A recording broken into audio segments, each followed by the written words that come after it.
오늘 이제 제가 이제 집중적으로 살펴보고 싶은 게 뭐냐면 전세가율.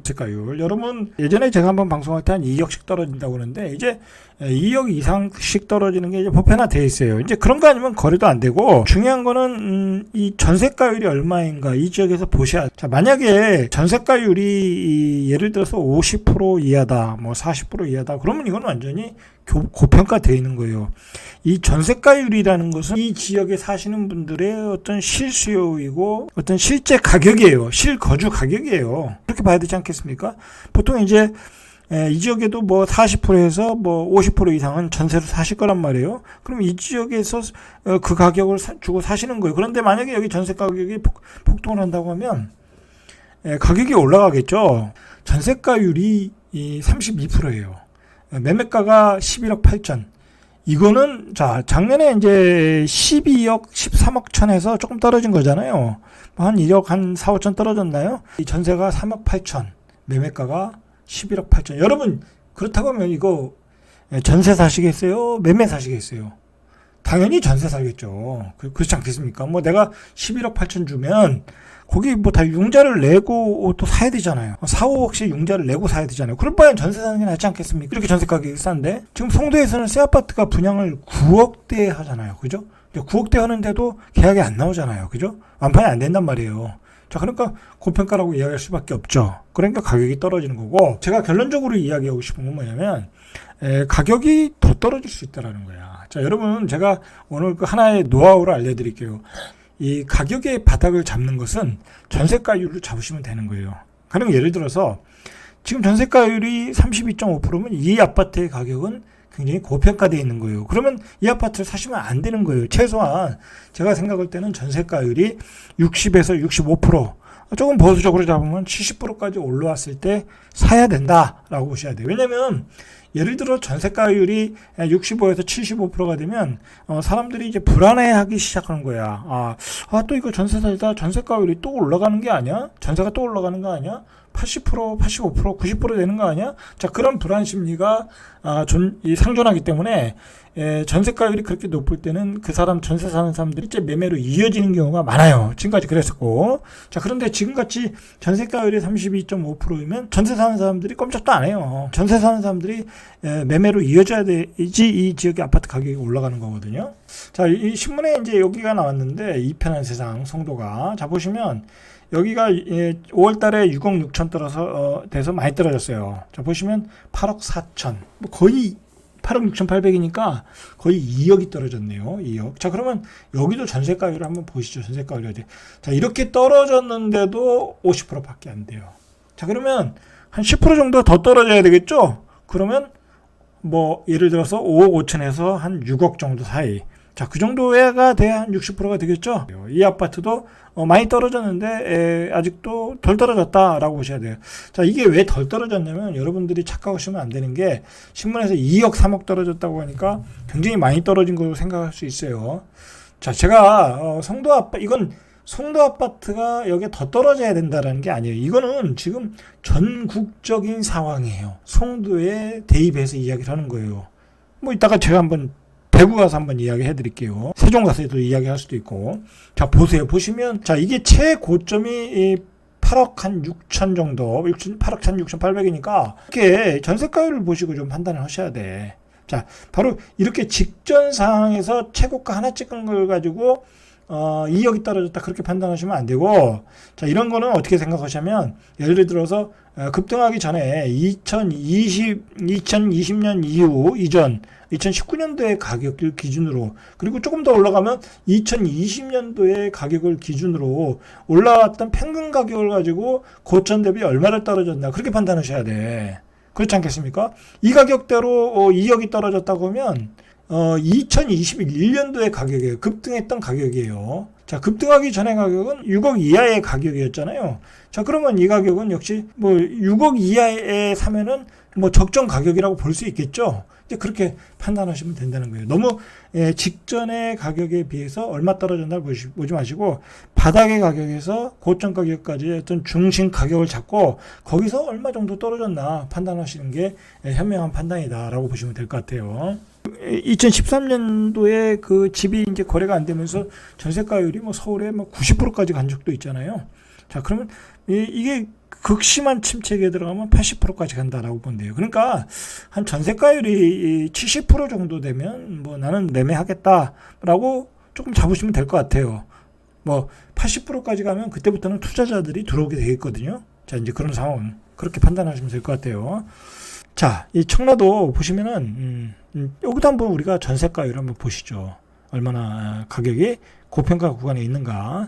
자, 여기 이제 이 호수공원 앞에 있는 아파트가 이 핵심. 자, 여기도 지금 2021년 이후에 거래가 안 돼요. 자, 여기 전세가율을 보면 34%예요. 매매가가 10억인데 전세가 3억 4천이다. 매매가가 10억이란 얘기는 그만큼 그 지역이 좋다는 거잖아요. 그죠? 호수공원 앞이고 뭐 초등학교도 가깝고 뭐 상권도 좋고 다 좋다는 얘기거든요. 쾌적하고. 자, 그런데 전세가 3억 4천이다. 뭔가가 부족한 거예요. 뭔가가. 뭐 최소한 5억이 되든지 6억이 되든지 해야 될 거 아니에요. 그럼 뭔가가 부족하다. 뭔가가 뭐냐? 뭐 입지가 부족할 수도 있고, 뭐 교육 요건이 부족할 수도 있고, 이제 그만큼 가격이 고평가돼 있다라는 거죠. 이제 그렇게 우리가 판단하면 될 것 같아요. 일반인들이 그 집을 사실 때 잘 판단을 못 하시잖아요. 그냥 올라가는 시세만 보고 따라 잡는데, 이제 그러지 마시고, 제가 말씀드린 대로 이 전세가율을 보고 사셔라. 하락기에는. 이제 일반인들이 왜 닭꼭지에 잡냐면, 고점에 가격이 올라갈 때 마음이 급하니까 더 올라갈 것 같아서 무시하고 사는 거예요. 무시하고. 근데 아파트 가격은 올라가는데 한계가 있어요. 자, 여기 한번 보시죠. 34평. 자, 비교적 뭐 싸 보여요. 자, 22년도에 6억 9,500 4월 달에 최고가가 8억 9천이니까 2억이 떨어졌죠. 이게 2020년도에 5억 2천이니까 자, 5억 2천에서 한 8억 9천. 뭐 거의 뭐 한 3, 4억이 됐네요. 자, 그러니까 여기도 이 가격 한 7억 5천 정도가 중심 가격이다. 자, 그러면 6억 9,500이니까 중심 가격보다 좀 더 떨어졌잖아요. 자, 그러면 이제 전세가율을 보시면 돼. 전세가율을. 자, 전세가율이 6억 9,500인데도 3억 4천, 49%밖에 안 되잖아요. 자, 그러니까 중심 가격에서 더 떨어져야 이 아파트의 가격은 내가 살 수 있다. 전세 사는 사람이 살 수 있다. 3억 4천 들고 있는 사람이 살아보니까 괜찮아 여기가. 자, 그러니까 그러나 지금은 사기에는 내가 돈도 부족해. 전세가율 49%니까. 근데 한 70%가 됐어. 한 전세를 올렸는데 다음에 5억이래. 근데 매매 가격은 한 6억 정도야. 그럼 1억만 있으면 사잖아요. 그럼 산단 말이에요. 자, 그때 사는 거예요, 아파트는. 자, 그때 아파트는 움직이는 거다라고 보시면 돼요. 그러면 인근에 있는 루원시티를 한번 보시죠. 매매가가 떨어졌죠. 최고가가 한 6억 8천 찍었는데 한 6억까지 5억 8천, 5억 5천, 한 1억 3천 정도가 떨어졌네요. 최고가 대비. 자, 그럼 전세가율을 보세요. 전세가율이 그나마 여기는 좀 좋아요. 57%까지 올라왔어요. 조금 있으면 60%가 되겠죠. 자, 그럼 이게 예를 들어서 700, 왜 이렇게 싸죠 이거는? 자, 5억 700이라고 하면 이때가 73.9%야. 자, 그러면 예를 들어서 한 5억이야. 전세가 한 3억 7천이야. 다음에는 한 4억이 되겠네. 한 4억 한 2, 3천 되겠네. 자, 그러면 75% 되잖아요. 자, 그때 사는 거예요. 자, 이분은 잘 사신 거예요. 이분은. 그래도 전세가율 70% 이상이 사셨다. 이거는 바닥을 거의 찍었다 라고 보셔야 되겠죠. 자, 그렇게 판단하시면 되는 것 같아요. 자, 이것도 최고가가 6억 5천, 뭐 한 1억 정도 떨어졌네요. 자, 그러면 이것도 한번 보시죠. 이것도 구축이거든요. 자, 구축 2010년도형인데 전세가율이 51%다. 고평가라고 봐야 되겠죠. 왜 구축인데도 불구하고 전세가율이 이렇게 낮다라는 것은 굉장히 고평가되어 있는 거예요. 자, 이렇게 보시다시피 지금 청라와 송도가 떨어지는 것은 전반적인 현상이다. 지금 전반적인 이렇게 확산되고 있다. 지난달보다 폭락의 상황이 확산되고 있다. 그리고 이게 전국적으로 광역시, 그다음에 2기 신도시, 서울의 강부 뭐 전부 다 확산되고 있는 상황이에요. 지금 5월달에 서울의 거래량이 자, 아크로 리버파크 43억, 46억. 자, 2개 찍었어요. 뭐 아크로 리버파크가 뭐 많이 오른다고 하는데 이거 거래 딱 2개 찍었어. 자, 보시죠. 전세가율. 자, 여기 전세가율 53%예요. 자, 전세가 23억. 자, 그래도 53%라는 거예요. 아니, 또 이것도 고평가라고 봐야 되겠죠. 그죠? 고평가 된 거예요. 자, 여기도 역시 신고가를 찍고 있죠. 그러나 지금 전세가율이 사실 강남은 전세 수요가 많거든요. 돈 많은 사람들이 많으니까 얼마나 살고자 하는 사람들이 많겠어요. 그렇게 많은데도 불구하고 전세가율이 40%다. 예전에 강남이 폭등할 때는 전세가율이 80%, 90%대 많이 폭등을 했거든요. 자, 근데 지금 40%인데 전세가율이 40%인데 들어가서 신고가를 찾겠다? 이건 뭐 거의 뭐랄까요? 그냥 돈을 갖다 버리는 거다라고 보시면 되겠죠. 자, 그러면 우리가 한번 세종에 한번 가보시죠. 요즘 뭐 세종과 대구가 왜 폭락을 하고 있나를 우리가 전세가율을 통해서 보시면 돼요. 자, 여기 더샵, 힐스테이트. 자, 보시면 매매가가 요즘 많이 떨어졌어요. 여기도 뭐 5억 8천까지 떨어졌었네요. 자, 6억까지 떨어졌어요. 최고가는 제가 알기로는 8억이 넘었던 걸로 알고 있는데 8억 정도 찍었는데 5억을 찍었다. 아유, 3억이 빠졌네요. 많이 빠졌죠. 자, 보시면 전세가율이 38.6%예요. 매매가 6억인데 전세가 2억 3천이다. 이러니까 살 사람이 없겠죠. 살 사람이 없는 거예요. 그래서 가격이 떨어지는 거예요. 전세 살면 되니까 전세 살다 분양받으면 되잖아요. 이제 그렇게 생각을 하고 있는 거예요. 자, 보시면 또 여기 한번 보시죠. 35평. 자, 여기는 11억 2천까지 찍었어요. 최고. 뭐 이거는 예외적인 경우 같아요. 제가 보기에는. 이거 살 때 저희들도 5억 9천까지 떨어졌어. 이 5억 9천도 뭐 사실 이게 실제 가격인지 아닌지 모르겠어요. 증여인지. 어쨌든 6억 5천까지 떨어졌으니까 4억 5천 뭐 4억 5천 이상 떨어진 거잖아요. 자, 어쨌든 전세가율을 보세요. 7억 6천에 거래된 매매가를 보고 전세가 2억 8,250이에요. 전세가율이 세종은 36%, 37%밖에 안 된다라는 거죠. 자, 그래서 세종의 가격이 지금 힘을 못 쓰는 거예요. 자, 그리고 제가 이제 조금 더 세종에 대해서 세종 전문가잖아요, 저는. 세종 전문가라서 제가 부연 설명을 하자면 세종의 가격도 싼 편은 아니에요, 분명히. 예, 싼 편은 아니다. 왜냐면, 다른 광역시들에 비하면 싼 편은 아니에요. 왜냐면, 세종은, 37만, 8만의 도시잖아요. 예를 들어서 대구도, 대구는 250만의 우리나라의 세 번째 도시잖아요. 자, 근데 대구도 엄청나게 폭락을 했거든요. 대구의 A급지도, 7억이면 살 수 있어요. 250만의 도시인데 7억이야. 근데 세종도 40만의 도시인데 한 7억 5천 정도는 줘야 A급지를 살 수 있거든요. 자, 그러면 어쨌든 지금 현재로 봐서는 대구가 더 큰 도시잖아요. 그러니까 세종에 대해서는 앞으로 국회의사당이 들어오고 앞으로 인구가 늘어나고 앞으로 좋아질 도시라는 거에 대한 지금 선 기대가 많이 반영이 된 가격이에요. 그 기대가 너무 컸던 거죠. 지난 그 국회의사당이 발표했을 때. 자, 그래서 그 거품이 지금 다 쫙 빠지고 있는 거예요.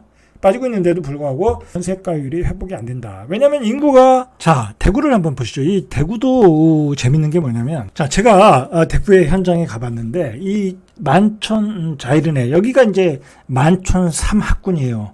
법륜사 만삼이라고 아주 학군이 유명한 학군이에요. 의대를 뭐 그렇게 많이 간다고 하더라고요. 자, 이 대륜중학교 고등학교가 유명한 데예요. 이 경신고등학교고 그리고 정하여고, 이런 세 개의 학교가 이 학군을 주도하고 있는 거예요. 그러다 보니까 이제 지역이 굉장히 집값이 비싸요.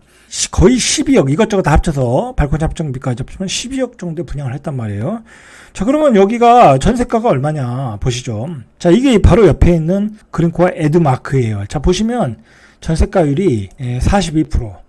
학군이 굉장히 좋은 지역이거든요. 전세도 비싸요. 5천 광역시에서는. 근데 매매가가 13억이야. 자, 이렇게 되면 이게 살 수가 없는 거죠. 뭐 굳이 여기는 굉장히 정주 여건이 안 좋아요. 제가 가봤는데 뭐랄까요? 뭐 서울의 그 어떤 그 외곽지에 있는 어떤 그런 동네의 분위기예요. 길도 좋고 애들이 공부하기에 딱 좋은 그런 분위기지, 뭐랄까요, 뭐 교통이 좋다거나 뭐 상권이 좋다거나 길이 넓다거나 전혀 아니에요. 그냥, 그리고 언덕배기 고바위고 전혀 아니다. 뭐 저는 굉장히 실망을 했는데, 자, 이런 지역에서는 결국은 애들 키우면 다 나가거든요. 자, 저도 그러니까 애들 키우면 나가는데 오래 살 것도 아닌데 굳이 매매를 두르지 않을 거 아니에요. 자, 그러니까 전세 가격만 그나마 강세인 지역에도 불구하고 전세가율이 42%다. 마찬가지로도 이 자이른에도 마찬가지겠죠. 만약에 내가 이거를 12억에 사서 전세를 5억에 놓으면, 그나마 잘 놓으면, 요즘 전세가 또 약하니까 수성구도, 그러면 7억이 들어가야 되잖아요. 거기다가 취득세, 중과세 12% 내봐요. 8억 이상을 내 돈을 투자해서 도대체 여기서 얼마를 수익을 내겠냐고. 그러니까 안 된다는 거예요, 이게. 투자가 안 된다. 그리고 여기 사는 사람들은 다 애들 졸업하면 다 나가니까 수요가 또 빠져나간다는 거예요. 오직 애들을 위해서 학군을 위해서 들어오는 것 뿐이라는 거예요. 자, 힐스테이트 보면 여기가 새 아파트고 가장 비싼 아파트예요. 자, 여기도 보시면 14억 6천 작년에 거래되고 거래가 안 됐죠. 자, 보시면 전세가율이 28.7%야. 매매가는 15억 7천인데 전세가 4억 5천이야. 범사 경신고등학교 애를 진학시켰는데 여기 살아야 되겠다. 그러면 돌아서 전세 살면 되겠죠. 뭐로 15억 7천에 사겠냐고. 융자를 5억 7억씩 내고 안 사겠죠. 그러니까 이게 이제 가격이 버블이라는 거야, 버블. 자, 요즘 수성구에서 가장 많이 떨어진 지역 아파트 중에 이게 하나거든요. 자, 이 편한 세상. 예, 자, 이거 보시면 이게 9억 7천에서 2억 7억 떨어졌으니까 2억 7천이 떨어졌어요. 이거 전세가율 보시면 답이 나오겠죠. 자, 전세 매매 가격이 7억 1천일 때 전세 가격이 3억 8천이에요. 자, 그러면 53%거든요. 자, 지방은 전세가율이 80% 이상이 돼야지 매매가 움직이는 거예요. 거기 지역에 사시는 실수요도 움직이고, 투자자는 거의 90%가 돼야 움직여. 85% 이상, 최소한. 그 정도 움직여야 된다. 그러니까 이거 외부 투자자도 들어갈 수가 없어요. 53%면. 그러니까 7억도 비싼 거예요. 만약에 전세 가격이 6억 정도는 되면 좀 들어갈 수 있겠죠? 자, 실수요도 이게 한 6억 정도는 돼야, 움직이겠죠. 그러니까 아직도 7억이 9억 7,500이에서 7억 1천이니까 많이 떨어졌다. 그렇게 생각하시면 안 된다니까. 최고점 대비 2억이 떨어진 게 아니라 그동안 올라간 가격에서 얼마나 많이 올라갔나. 예를 들어서 지금 이게 바닥 가격이 2020년도의 가격이 6억 5천이잖아요. 그러면 이게 중간 가격은 이게 7억이 된 게 결국은 싼 게 아닐 수도 있다라는 얘기예요. 제 얘기는. 고점 대비 2억 3억 떨어졌다고 이렇게 마구 들어가시는 분들이 있어요, 주변에. 자, 그거 그렇게 보시면 안 되고, 제가 오늘 알려드린 대로, 전세가율을 봐라. 그리고 여러분들이 한번 생각을 해보면 내가 집을 산 게 전세가율이 80% 이상 됐을 때 집을 산 거예요. 그러니까 70% 정도는 돼야 움직일 수가 있는 거예요. 일반인들이 움직이기 시작한다. 그리고 투자자들은 80% 이상 되면 반드시 움직인다. 그렇게 생각하시고 전세가율을 기준으로 집값을 바닥을 잡으시면 돼요. 그리고 이제 정부가 분양가 상한제 연동제를 한다고 그러잖아요. 자, 그러면 이제 분양가가 올라갈 수밖에 없어요. 지금 원자재 가격이 폭등하고 있기 때문에. 자, 그러면 분양 가격이 올라가면 이제 미분양은 굉장히 많이 나올 수 있어요. 왜냐하면